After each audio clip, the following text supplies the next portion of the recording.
फसल की उचित कीमत न मिलना। एक गरीब किसान की कहानी। गांव में रहने वाले रामलाल एक गरीब किसान थे। उनके पास पुश्तैनी 3 बीघा जमीन थी, जिस पर वे गेहूं, सरसों और कभी-कभी सब्जियां उगाते थे। पूरे परिवार की उम्मीदें इस जमीन से जुड़ी थीं। उनकी पत्नी, 2 छोटे बच्चे और बूढ़ी माँ सभी खेती पर निर्भर थे।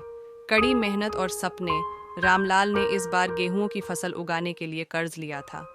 उन्होंने खाद, बीज और कीटनाशकों पर काफ़ी खर्च किया ताकि अच्छी पैदावार हो। 6 महीने तक उन्होंने कड़ी मेहनत की। सुबह सुबह खेत में जाते, सिंचाई करते, फसल की देखभाल करते और उम्मीद करते कि इस बार अच्छी कमाई होगी।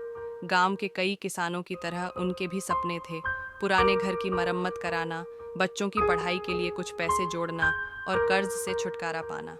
फसल तैयार, लेकिन कीमत गिर गई। अप्रैल का महीना आया और उनकी फसल कटाई के लिए तैयार थी। लहलहाते सुनहरे खेत देखकर रामलाल को बहुत खुशी हुई। उन्होंने दिन रात मेहनत करके फसल काटी और अनाज को बेचने के लिए नज़दीकी मंडी ले गए। लेकिन वहां पहुंचकर उनका दिल बैठ गया। गेहूं की कीमत बहुत कम थी। सरकार ने न्यूनतम समर्थन मूल्य (MSP) तय किया था, लेकिन मंडी में व्यापारी उससे भी कम दाम पर फसल खरीद रहे थे। जब रामलाल ने उचित मूल्य की मांग की, तो व्यापारियों ने कहा, अगर बेचना है तो इसी दाम पर बेचो, वरना किसी और को दे दो। गरीब किसान के पास और कोई विकल्प नहीं था। यदि वह फसल को ज्यादा दिन तक रखता, तो भंडारण की सुविधा न होने के कारण अनाज खराब हो सकता था। मजबूरी में उसने औने पौने दाम पर फसल बेच दी। बिचौलियों का शोषण। मंडी में बिचौलियों का दबदबा था। वे बड़े व्यापारियों से मिलकर किसानों से कम कीमत पर अनाज खरीदते और फिर ऊंचे दामों पर बाजार में बेचते थे।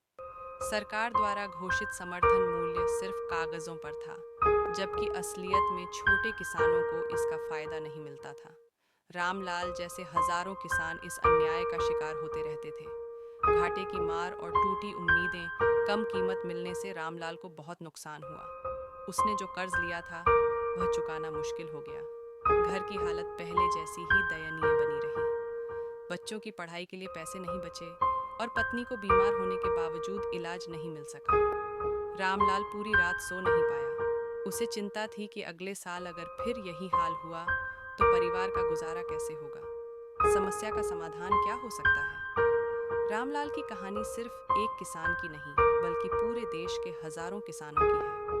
अगर सरकार यह सुनिश्चित करे कि सभी किसानों को सीधा समर्थन मूल्य मिले, बिचौलियों को हटाया जाए और कृषि उत्पादों की सही कीमत तय की जाए, तो उनकी हालत सुधर सकती है। साथ ही छोटे किसानों के लिए भंडारण सुविधा और सहकारी समितियां बनाई जाए, ताकि वे फसल को सही समय पर बेच सकें और अधिक लाभ कमा सकें। लेकिन तब तक रामलाल जैसे किसान अपनी मेहनत का उचित मूल्य पाने के लिए संघर्ष करते रहेंगे।